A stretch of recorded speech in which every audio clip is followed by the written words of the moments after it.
Welcome to Bitcoin Basics with your hosts Faris and Gordon. Visit bitcoinbasics.help if you need help buying and securing your Bitcoin. Hello, everyone. Welcome to another episode of the Bitcoin Basics podcast. I am Faris here with my co-host Gordon. Today is the 28th of June, 2021. The price of Bitcoin is $34,535. The block height is 689,013. Now, Gordon, how are you doing this evening? I'm good, thanks, mate. What's $1? How many Satoshis is it? That's right. I knew I forgot something, man. Thank you. So $1 will get you 2,896 Satoshis. So for those of you just catching up, Bitcoin has 8 decimal points, and a Satoshi is that very last decimal point. And at this stage, $1 will get you 2,893 Satoshis. So today, Gordon, we have a listener-driven question. This question is from Dan. And Dan's question, which I have condensed because it was a decent long one. It had a lot of details in there. All right, so here we go with Dan's question. I've been studying Bitcoin for over a year, but I haven't bought any yet because I couldn't figure out how to buy Bitcoin anonymously.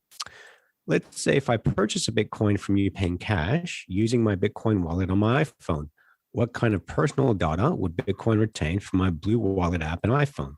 Would Bitcoin capture my IP address, username, Blue Wallet app?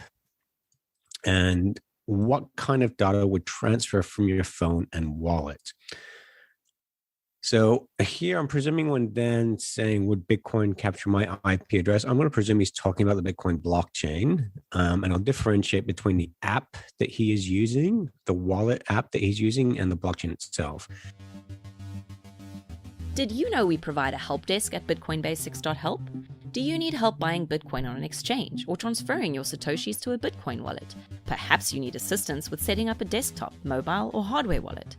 Is your security hygiene up to date? We provide individual, one-on-one support regardless of your understanding of Bitcoin, size of investment, or level of technical ability. Visit bitcoinbasics.help.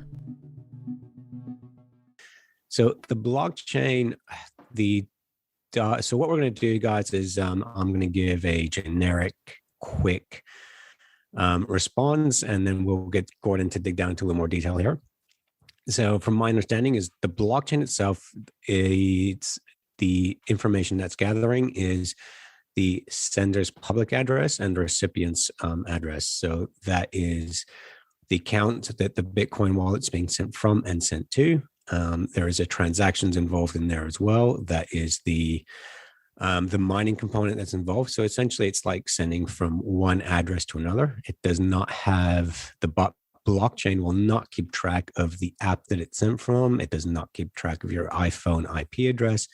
It doesn't keep track of anything personal. It's just, it's basically like when you send money from one bank account to another, it will just show name, bank account number, and details. And that name can be your name, a business name. It's whatever you put in your wallet. Doesn't have to be a name.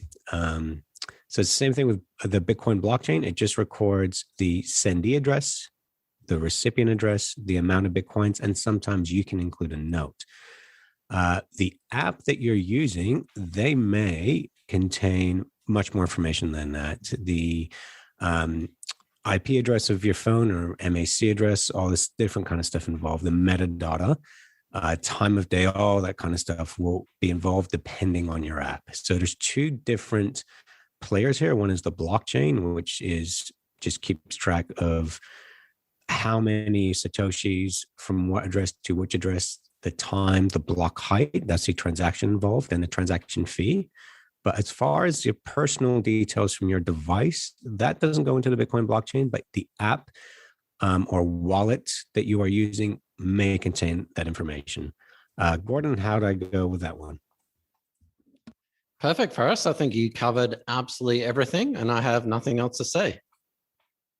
Well, anyone who's listened for more than half a podcast will know that's not true. No, you actually covered pretty much everything. Just as a complete aside, Dan was talking about Blue Wallet. That's a fantastic wallet. It is quite advanced. You've got many features, and I love Blue Wallet because it's open source. It's got, fee control, and it's got hardware wallet support and all that kind of stuff as well. So listeners might want to check out Blue Wallet. But yeah, Faris, I think you covered it. And the real question is separating Bitcoin, the protocol, from Bitcoin software, which is what Faris sort of explained. So there's those two sort of levels there. And I guess the analogy would be the internet protocol or internet protocols such as TCP IP versus your internet service provider. So the internet itself, the internet isn't a company, the internet just does its thing. It's not recording anything, but your internet service provider may be capturing something or an app or whatnot. So yeah, I think that's it in a nutshell, Faris. The blockchain really doesn't contain any personal information. Nodes. So to get a little bit into the weeds, full nodes will actually relay IP addresses. So I guess the only thing that you may be concerned about is your IP address, which is not necessarily your home address, but that's perhaps something that you might not want to be recorded in real time, especially. So use a VPN or use Tor. But as Faris said, all the rest is really up to the app. So is the app storing your email address, password, name, physical address, phone number, and all that kind of stuff? That is specific to the particular Bitcoin software or Bitcoin exchange. Don't know if you want to go into this now, Gordon, but can you actually buy a Bitcoin anonymously? Because this is what Dan wanted to do from day one, and missed out on a significant bull run if he's hasn't bought over a year ago. That was the next point on my list, how to buy Bitcoin anonymously. And it actually ties into the next episode that we're going to record on different types of Bitcoin. It's extremely difficult. And even if you want to buy Bitcoin, say with cash, you got to find someone who wants to sell you that Bitcoin. Well, how are you going to find them? As far as I know, in terms of exchanges, HODL HODL is the only major exchange which doesn't require KYC. But even then, you're still, so for example, the person you're actually buying Bitcoin from, you're still divulging your name, your bank account details. So it's pretty much impossible nowadays to buy Bitcoin anonymously. You can use a decentralized exchange. So the one that I recommend is called Bisq, BISQ.network. And that's a decentralized exchange, and it's just matching up buyers and sellers. But if you decide to do a bank transfer, then again, your seller is getting your bank information. So in terms of buying Bitcoin anonymously, no. In terms of buying Bitcoin privately, yes.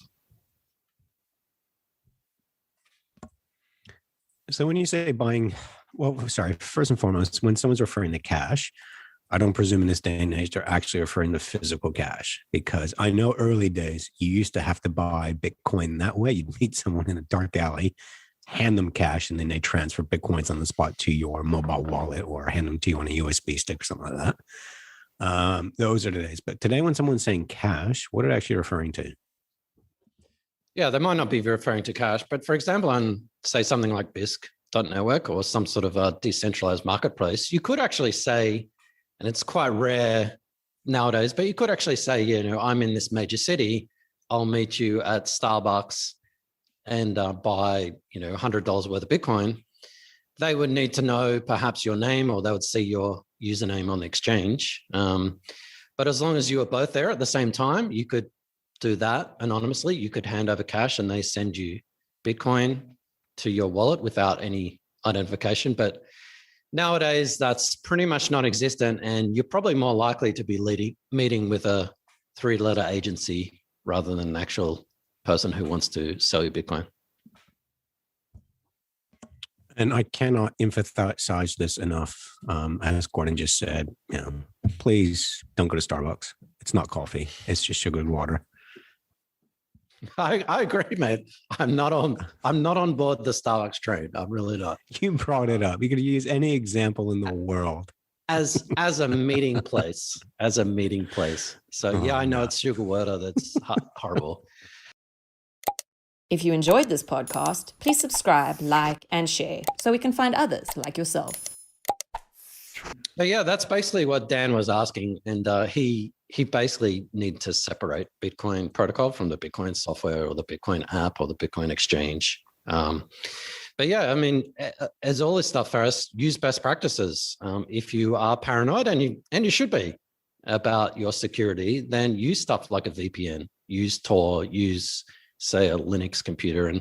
And by the way, if you're using an Android or iPhone, without getting too paranoid, you're also trusting them as well. You're also trusting that they're not capturing information and doing other stuff with it as well. Or, the Torch app or the Bitcoin widget or the Candy Crush app that you've got installed on your phone, that doesn't have access to, your keyboard and other stuff as well. So you're kind of trusting multiple parties, and, you have to trust someone. You can't build a computer or a phone from scratch. So minimize your counterparty risk. And Faris, if someone wanted to perhaps implement some of these best practices, this InfoSec, cybersecurity, OPSEC, privacy, what would they do? I was about to ask you that, because I know we have a dedicated channel where we've spent hours where we actually explain to people how to set up a VPN, how to set up a secure computer, and that is available for free at bitcoinbasics.help. Thanks, Faris. Thanks, Dan, for the question. If you have a question, head across to bitcoinbasics.help. We have a big red button where you can record your question for the show. And also, we've mentioned a couple of wallets and hardware wallets and exchanges. We have a recommended section on our site where you can check that as well, including a free monthly newsletter to sign up to. So thanks again for the question, Faris. Not your question. Thank you, Dan, for the question. And we'll see you in the next one. All right. Excellent. Short and sweet. Thanks for watching or listening. If you enjoyed this podcast, please like, subscribe, and share so we can spread this educational content to others like yourself. Visit bitcoinbasics.help. Disclaimer. Any content provided by CoinCompass is for educational and informational purposes only and is not investment, legal, tax, or any other professional advice. A qualified professional should be consulted before making any financial decisions. CoinCompass will at times recommend certain products, services, and technologies, but these are opinions based upon our own or podcast guests' experience and not endorsements. We take no liability for out-of-date or inaccurate information, software bugs, manufacturing errors, technology misuse, or issues involving third parties. Visit coincompass.com for more information, and please contact us.